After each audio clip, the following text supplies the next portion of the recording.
వైఎస్ఆర్ కాంగ్రెస్ పార్టీలో నయా జోష్ నింపేందుకు వైఎస్ జగన్మోహన్ రెడ్డి దూకుడుగా వ్యవహరిస్తున్నారని చెప్పవచ్చు. ఇదే నేపథ్యంలో ఈరోజు తాడేపల్లిలో ఉమ్మడి కర్నూలు జిల్లాకు సంబంధించిన వైఎస్ఆర్సీపీ నేతలతో ఆయన సమీక్ష నిర్వహించారు. ఈ సమావేశంలో ఆయన కార్యకర్తలను ప్రోత్సహించే క్రమంలో ఆయన చాలా దూకుడుగా మాట్లాడారు. ఎట్టి పరిస్థితుల్లో కూటమి ప్రభుత్వం ప్రజా వ్యతిరేకత ఉందని, ఈ వ్యతిరేకత త్వరలో ఆందోళన రూపంలో వెలుగు చూస్తుందని చెప్పి ఆయన ఉద్ఘాటిస్తూ కార్యకర్తలకు భరోసానిచ్చారు. ఇదే నేపథ్యంలో ఈ సమావేశానికి హాజరైన నేతలందరూ మాజీ ముఖ్యమంత్రి జగన్మోహన్ రెడ్డితో కలిసి కరచాలనం చేస్తూ ఇష్టాగోష్ఠిగా ముచ్చటించారు. ఈ సందర్భంగా ఆయన మాట్లాడిన మాటలు ప్రస్తుతం మన న్యూస్ ఛానల్లో చూద్దాం. ఈరోజు మనమంతా కూడా ఇలా కలవడం చాలా సంతోషంగా ఉంది. ఒకవైపున నేను ఒకటి చెప్తా ఉన్నా, వైఎస్ఆర్ కాంగ్రెస్ పార్టీకి మొట్టమొదట బీజం ఎక్కడ పడింది అని అంటే కర్నూలు జిల్లా నల్ల కాలువలోనే పడింది.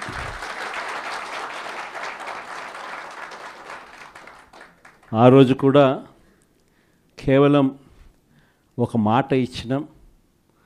ఆ మాట కోసం ఎందాకైనా కూడా పోయిన పరిస్థితుల మధ్య వైఎస్ఆర్ కాంగ్రెస్ పార్టీ ఆవిర్భవించడం, వైఎస్ఆర్ కాంగ్రెస్ పార్టీ ఈరోజు ఒక బలమైన పార్టీగా ఈరోజు రాష్ట్ర చరిత్రలో ఉండడం, దానికి బీజం కర్నూలు నుంచే పడింది.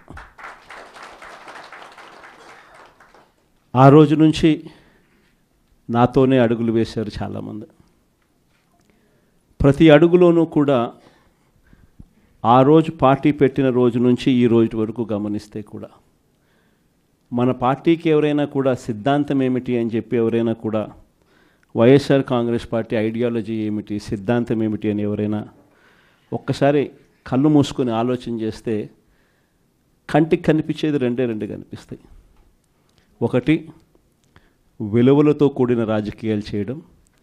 రెండవది, విశ్వసనీయత అన్న పదానికి అర్థం చెప్పిన పార్టీ ఏదైనా రాష్ట్ర చరిత్రలో ఉంది అంటే అది వైఎస్ఆర్ కాంగ్రెస్ పార్టీ అని చెప్పి కూడా గర్వంగా చెప్తాం. నిజంగా ఈ రెండు పదాలే వైఎస్ఆర్ కాంగ్రెస్ పార్టీ నడిపించి,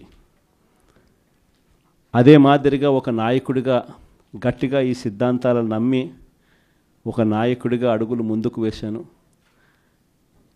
నాలో ఈ గుణాలను చూసి మీరంతా కూడా నాకు తోడుగా ఇన్ని సంవత్సరాల పాటు అడుగు వేశారు.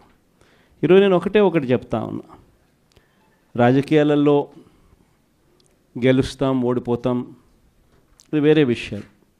కానీ ఈ రోజుకి కూడా ఖచ్చితంగా ఒకటైతే చెప్తాను, వైఎస్ఆర్ కాంగ్రెస్ పార్టీకి సంబంధించిన ఏ నాయకుడైనా కూడా, ఏ జెడ్పీటీసీ అయినా, ఏ ఎంపీటీసీ అయినా, ఏ సర్పంచ్ అయినా, ఏ వార్డు మెంబర్ అయినా, ఏ కార్యకర్త అయినా కూడా, జిల్లా స్థాయి నుంచి గ్రామ స్థాయి వరకు ఏ నాయకుడైనా, ఏ కార్యకర్త అయినా కూడా గర్వంగా కాలర్ ఎగరేసుకొని ఏ ఇంటికైనా వెళ్ళి ఆ ఇంట్లో చిక్కటి చిరునవ్వుల మధ్య వాళ్ళ ఆశీస్సులు తీసుకునే కెపాసిటీ, వాళ్ళ ఆశీస్సులు తీసుకునే పరిస్థితి ఏ నాయకుడికైనా ఉంది అని అంటే అది ఒక్క వైఎస్ఆర్ కాంగ్రెస్ పార్టీ నాయకులకు మాత్రమే ఉందని గర్వంగా చెప్పగలం.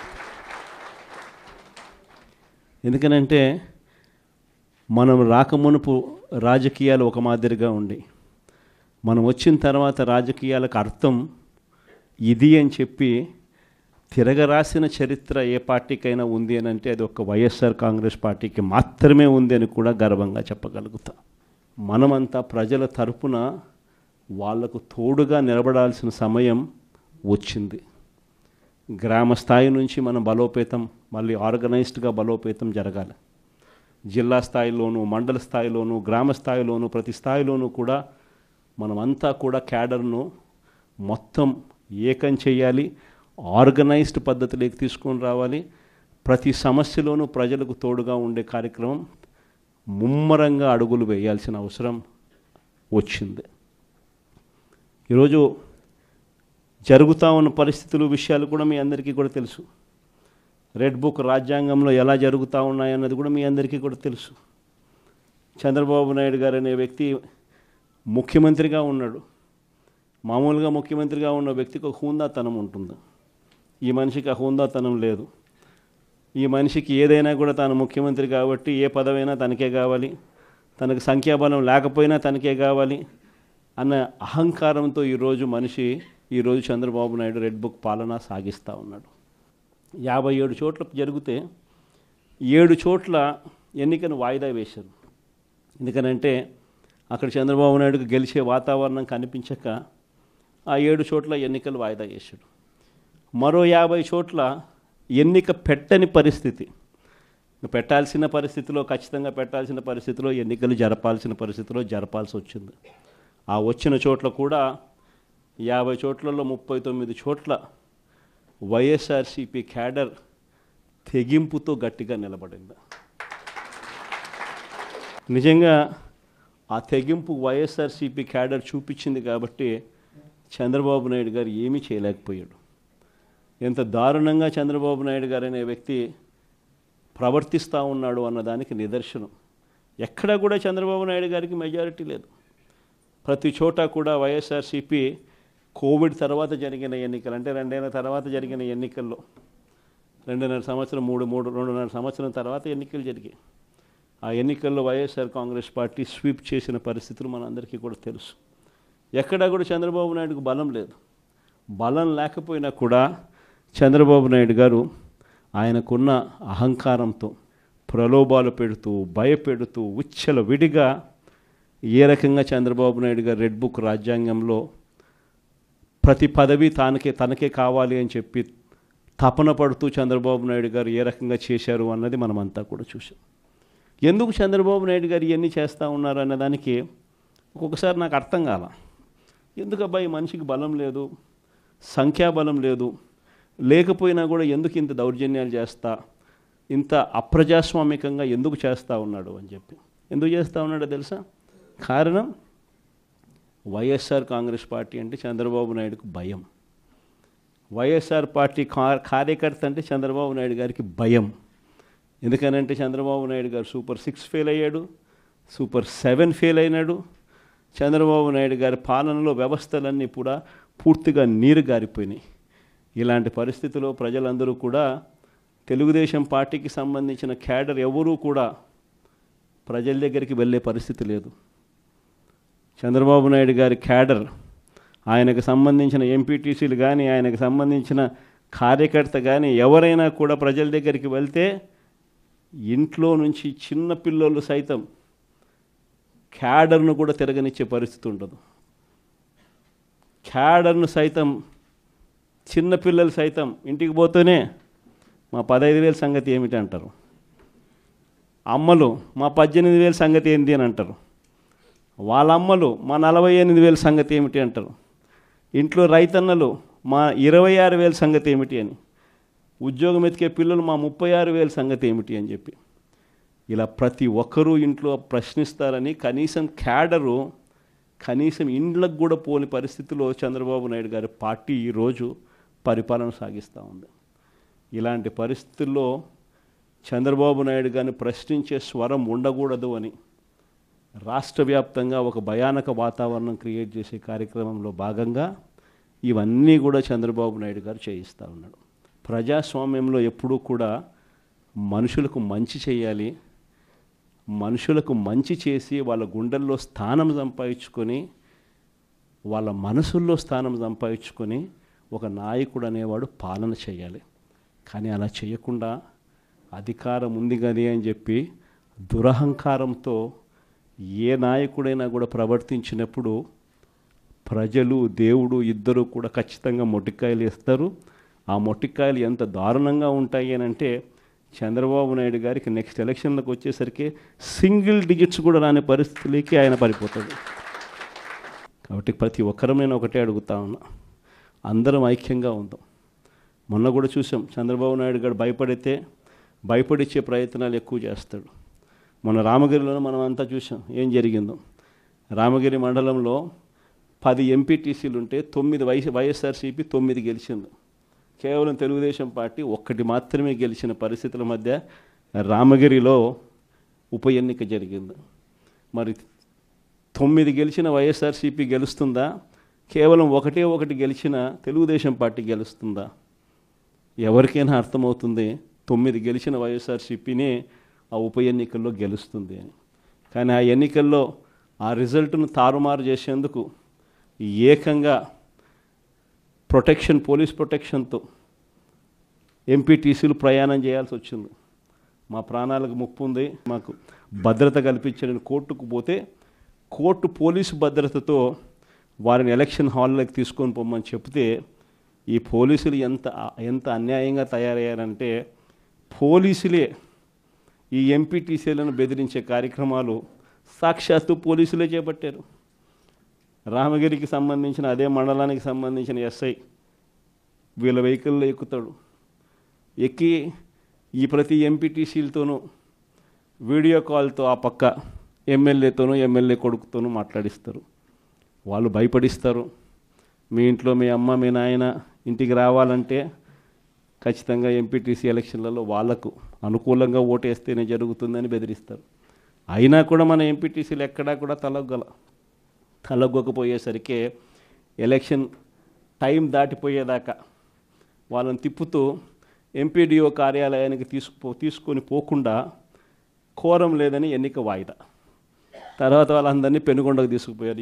అక్కడికి తీసుకొని పోయి అక్కడ వాళ్ళందరినీ బైండ్ ఓవర్ చేసే కార్యక్రమం వీళ్ళు చేస్తారు. ఏమయ్యా ఈ అన్యాయం అని చెప్పి మన పార్టీ జిల్లా అధ్యక్షురాలు ఉషమ్మ గట్టిది స్టీల్ లేడీ అని చెప్పాలి, ఆవిడతో పాటు కంటెస్ట్ చేసిన ఎమ్మెల్యే ఇద్దరు పోయి మా ఎంపీటీసీలు మీరు ఎలా నిర్బంధిస్తారని చెప్పి పెనుగొండలో ఆయన ధర్నా చేస్తే ధర్నా చేసినందుకు వీళ్ళ మీద కేసులు. వీళ్ళు మా పార్టీకి సంబంధించిన మా ఎంపీటీసీలకు తోడుగా నిలబడేదానికి వీళ్ళు పోతే వీళ్ళ మీద కేసులు పెట్టి అరాచకం సృష్టించే కార్యక్రమం. ఇద్దరితో ఆగల. మళ్ళీ రామగిరిలో మళ్ళీ ఎన్నిక జరపాల్సి వస్తుంది కాబట్టి భయానక వాతావరణం క్రియేట్ చేయడం కోసం అని చెప్పి లింగమయ్య అని చెప్పి మన పార్టీకి సంబంధించిన ఒక కురుబ నాయకుడు, ఒక బీసీ నాయకుడు ఏకంగా యాక్టివ్గా ఉన్నాడు అని ఆ మనిషిని కొట్టి చంపారు. నిజంగా ఆశ్చర్యం అనిపించింది, బాధ అనిపించింది. ఎందుకు ఈ రాజకీయాలు ఈ స్థాయికి దిగజారుస్తున్నారు అని చెప్పి.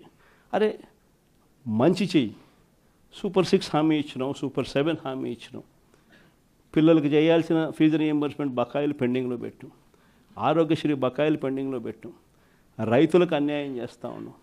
ఇవన్నీ సరిదిద్దుకొని మంచి చెయ్యి, ప్రజల మనసుల్లో స్థానం సంపాదించుకుంటే ఆటోమేటిక్లీ ప్రజలు ఓట్లు వేస్తారు. కానీ ఈ మాదిరిగా దిగజారిపోయి మనుషులను చంపే స్థాయిలో రాజకీయాలు చేయడం మొదలు పెడితే, దానికి పోలీసులను ఉపయోగించుకునే కార్యక్రమం చేస్తే వ్యవస్థలు ఎంత దిగజారిపోతాయి అని చెప్పడానికి పూర్వపు రోజుల్లో మనం అంతా బీహార్ గురించి మాట్లాడేవాళ్ళం.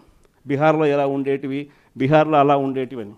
ఈరోజు బీహార్ గురించి మాట్లాడాల్సిన పనుల ఆంధ్ర రాష్ట్రం ఎలా ఉంది అని చెప్పి చూస్తే బీహార్ను మించిపోయిన పరిస్థితిలో ఆంధ్ర రాష్ట్రం కనిపిస్తూ ఉంది ఈరోజు ఆంధ్ర రాష్ట్ర పరిస్థితి. ఇలాంటి పరిస్థితుల మధ్య మనం యుద్ధం చేస్తూ ఉన్నాం. మీ అందరికీ నేను ఒకటే చెప్తా ఉన్నా, కష్టాలు శాశ్వతం కాదు. ఒక చీకటి వచ్చిన తర్వాత ఖచ్చితంగా వెలుతురు వస్తుంది.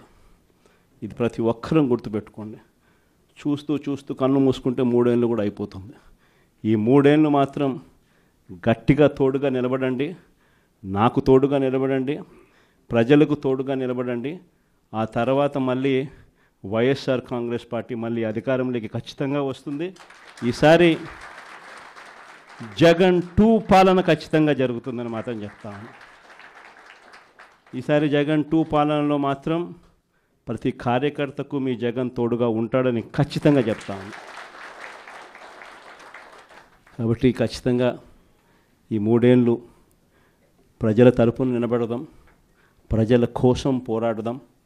విలువలు విశ్వసనీయతతో కూడిన రాజకీయాలకు YSR Congress party care of అడ్రస్గా ఎప్పటికీ నిలుస్తుందన్న సంకేతం ఖచ్చితంగా ఇద్దామని చెప్పి మీ అందరితో కూడా మనస్ఫూర్తిగా కూడా కోరుతా ఉన్నాను. చంద్రబాబు నాయుడు గారు మనకు తెలియకుండా ప్రతి ఇంటికి తాను మోసం చేశాడు, ప్రతి ఇంటికి తన మనుషులను పంపించాడు, ప్రతి ఇంటికి వాళ్ళ ఎమ్మెల్యేలందరూ కూడా తిరిగారు, ప్రతి ఇంటికి వాళ్ళ కార్యకర్తలు వెళ్ళారు, ప్రతి ఇంట్లోనూ కూడా కరపత్రాలు పంచారు, ప్రతి ఇంట్లోనూ కూడా ఇదిగో అమ్మ చంద్రబాబు నాయుడు గారు బాండ్ పంపించినారు, ఆ బాండ్ పత్రాలు ఇదిగోమ్మా అని చెప్పి కూడా బాండ్ పత్రాలు కూడా ఇచ్చినారు. ఇంట్లో ఎవరు కనపడినా మోసం చెయ్యని సెక్షన్ అనేది లేకుండా ప్రతి ఒక్కరికి కూడా చెప్పుకొచ్చారు. దీనివల్ల ఏం జరిగిందంటే ఒక 10% ప్రజలు నమ్మినారు. జగన్ చేయగలిగినాడు కదా, అది కూడా ఒక రకంగా తప్పు మందేనేమో, ఎందుకంటే జగన్ చేయగలిగినాడు కదా, కాబట్టి జగన్ చేశాడు కాబట్టి చంద్రబాబు నాయుడు జగన్ చేసేటివన్నీ చేస్తానని చెప్తున్నాడు, అది కాక ఇవన్నీ చేస్తానని కూడా చెప్తా ఉన్నాడు. కాబట్టి చేస్తాడేమో, మనిషి మారినాడేమో అని చెప్పి కొద్దో గొప్ప ఒక 10% ప్రజలు ఆయన మాటలు నమ్మడం, దాంతో 50% ఇంతకు ముందు వచ్చిన ఓట్ షేర్ మంది 40% ఓట్ షేర్కు ఒక 10% ప్రజలు నమ్మి అటువైపున కొంచెం చెయ్యి అలా పోయింది. కానీ ఈరోజు 11 నెలలు గడిచాయి.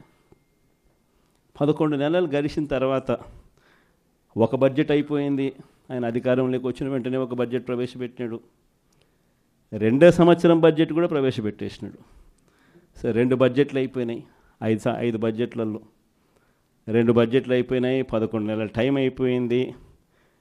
ఈ 11 నెలల కాలంలో ప్రజలంతా కూడా అదిగో చంద్రబాబు నాయుడు చేస్తాడు, ఇదిగో చంద్రబాబు నాయుడు చేస్తాడు అని చెప్పి ప్రతి ఒక్కరూ ఎదురు చూస్తూ వచ్చారు. ఇంతవరకు పరిస్థితి చూస్తే ఏమంటాడు ఇప్పుడు ఏమంటా ఉన్నాడు